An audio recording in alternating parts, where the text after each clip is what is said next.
Hi, and welcome to part 1 of the planning commentary for the STA and EdTPA. I hope to provide you with some helpful tips and tricks to help you succeed on your assessments.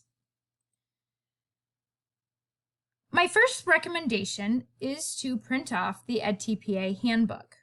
Within the handbook, there is a glossary. The glossary contains many key EdTPA terms that you will need to know in order to be successful. For example, as you can see, in rubric 4 of the part 1 commentary, you are actually evaluated on some of these terms, such as the language demands. I've also created a top 20-ish EdTPA terms, or word wall, if you will. I suggest that these terms are ones you become very familiar with, as you will be using them regularly throughout your commentary. As mentioned in the previous video, you will need to submit evidence, including your commentary. You will notice at the bottom of, in this case, the social studies evidence chart, that your commentary can be no more than 9 pages. It is important that you follow this evidence because they will not read past 9 pages. So please do not submit more. In your planning commentary, it is important that you read through everything first so that you know what it is you will be answering and needing to speak to. Again, I suggest that you keep your glossary handy. Also, with any effective teaching practice, it is helpful to take a backward design approach to allow you to effectively plan your learning segment. By determining what your ultimate assessment will be for your students, this will allow you to effectively scaffold your lessons by building prior knowledge and skills necessary for your students to be successful while maintaining your central focus. It is important that you know the purpose of your commentary. In your commentary, I suggest you lay it on thick to those raters. Describe your artifacts. You need to provide rationale why they were the best choice for those students in your class. Here it is where it is important that you know your students well. You also should differentiate instruction. Your commentary should be clearly written and well focused. Lastly, I suggest that you create a rough draft first. Respond to the commentary prompts prior to teaching your learning segment. Then, after you teach the learning segment, come back to your commentary and then flesh out your responses and providing additional details. Here is what task 1 of your planning commentary of the STA looks like. You can see there are 3 sections, and within each section there are prompts that you will need to speak to. You will be scored on the rubric that can be found in Task Stream. Notice that a score of 3 is considered exemplary. You will want to read through the rubrics throughout the writing process of your commentary. This is the planning commentary for the EdTPA. You will notice that it is a much larger process and more specific. There are many different parts that you will need to speak to. For example, the first section is on the central focus. It is here that you will explain why this learning segment is important. What is the purpose of it? You can also provide an overview and the sources that you are using. You are also going to want to speak to the standards and why this central focus is appropriate for your students. You can link past learning to future learning. And again, lay it on thick. You will always want to refer to the central focus in all of your commentary prompts. The second part is knowledge of students. Your knowledge of students is extremely important. I will be speaking about more of this in a few minutes. However, it is here you will want to lay out their strengths, their weaknesses, what they come to the lesson previously knowing, what they can do, and what they are still learning to do. You will also want to speak to their personal, cultural, and community assets as they relate to the central focus. Looking at number 4, the language and the language function. These are Bloom's taxonomy verbs. I suggest that you choose one of them that they provide for you and that you will easily be able to measure in your assessment. The third page of the planning commentary includes language demands. Make sure that you also speak to each bullet that is provided for you within the commentary prompts. In monitoring your student learning, it is important that you list explanations of every single way you are monitoring student learning throughout your lesson. You will also want to notice that there are colored boxes or areas.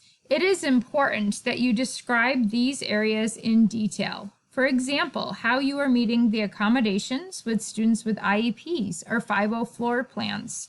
Maybe they're just struggling readers that you need to make some adjustments for, or perhaps they're gifted students. Rubrics 1 through 5 will score you on your commentary prompts. You will want to read them before, during, and after writing your commentary. Again, you will want to refer to the central focus in each of your prompts. You will notice another common theme is the importance of knowing your students. I always say we teach students, not subjects. It's really important that you develop meaningful relationships with them. Call them by name, have a smile, be able to speak to their backgrounds, and your classroom is a place they want to be. So your plan supports should be relevant to them. You should make connections with them. Your plan supports are key instructional materials that will support student learning. They must be tied to your learning objectives and central focus. Consider the whole class, groups with similar needs, individual students, and if you want a 5, any misconceptions that may come with any of your lesson. Additional thoughts that you may want to include are brain-based learning activities, such as incorporating music or movement or humor into your classroom. Remember, you have a variety of learners with different personal, cultural, and community assets that are going to be in your class. You must be able to speak to all of them. Your commentary should include how you are engaging, that is the key word, engaging all students in the lesson. They should be active learners.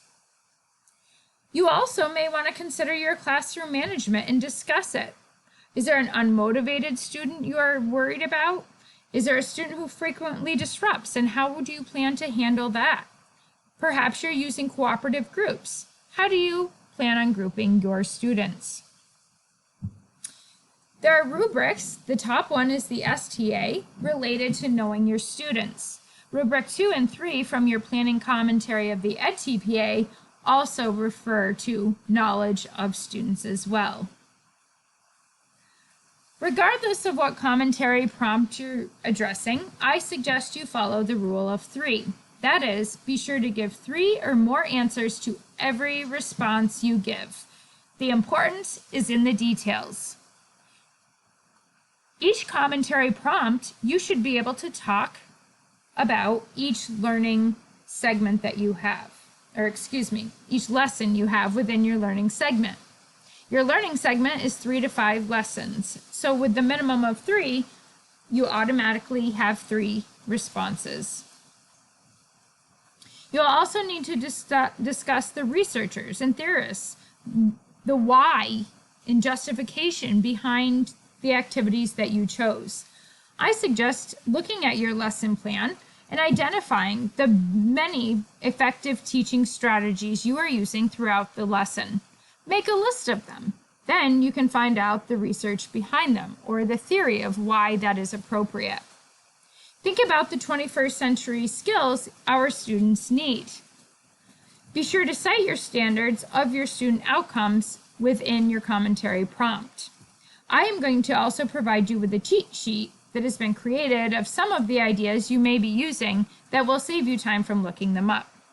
I also love Marcia Tate's Brain-Based Strategies, 20 instructional strategies that engage the brain. Within that book, she also includes the research and theory as to why it works. So here I have a comparison of a prompt between the STA and EdTPA. On the left, the STA, you can see guiding student learning. There is an A and a B prompt. The EdTPA on the right is supporting student learning. So while similar, they are different. But again, what I want you to focus on is this gray area. Do not forget that. Lastly, I want to provide you with an example of a student's commentary prompt. This is from the question 3A we just looked at. I want to point out a couple of key things. First of all, she rephrases the commentary prompt in each answer. So every response has verbiage from the prompt. For example, my students' prior knowledge ultimately guided my choice of materials, or my students' prior skills ultimately guided my choice of learning tasks. The words that you can see that are highlighted in yellow are actually the EdTPA terms directly out of the commentary prompts and glossary. Use their words on them. In green, you will notice that there are citations. This student used citations throughout her response to justify every instructional strategy she was using. She's proving there's a method to her madness.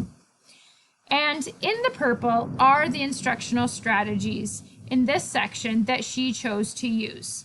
Notice there is a lot of them, and she explains them in detail for each lesson. This is just snippets of what she has included in her commentary. Again, detail, detail, detail, the rule of 3.